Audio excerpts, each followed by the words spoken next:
Jahon miqyosida texnika va texnologiya sanoati yuqori darajada rivojlangan 21-asrda ekologiya bilan bog'liq muammolar birinchi darajali muammo sifatida kun tartibiga chiqmoqda. Yurtimizda ham sanoat rivojlanib, ishlab chiqarish korxonalari borgan sari ko'payib bormoqda. Bu esa ekologik muammolarni kelib chiqmasligi uchun yanada jiddiy e'tibor qaratishni talab qiladi. Sanoat revolyutsiyasi boshlangandan beri yer yuzida chiqindi turlari kundan kunga ortib boryapti. Birgina e'tiborsiz tashlangan chiqindi necha yil davomida chirish muddatini bilasizmi?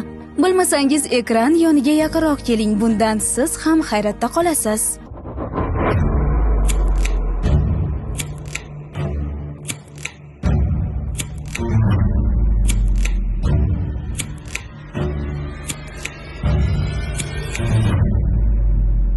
Oziq-ovqat chiqindisi 4 haftadan 6 haftagacha. Karton va turli xildagi qog'ozlar 1 oydan 2 yilgacha. Sigaret qoldig'i 10 yildan 20 yilgacha. Plastik paket 10 yildan 20 yilgacha. Plastik stakan 50 yil. Batareya 100 yil. Alyumin banka 80 yildan 200 yilgacha. Plastik baklashkalar 450 yil. Bir martalik taglik 550 yil.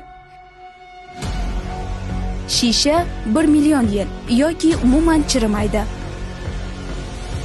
Xo'sh, endi ham chiqindilarni maxsus qutilarga tashlamaysizmi? Yuqorida keltirib o'tgan ma'lumotlardan so'ng hech bo'lmaganda chiqindilarni maxsus joylarga tashlab, tabiatga o'z foydangizni keltirgan bo'lasiz.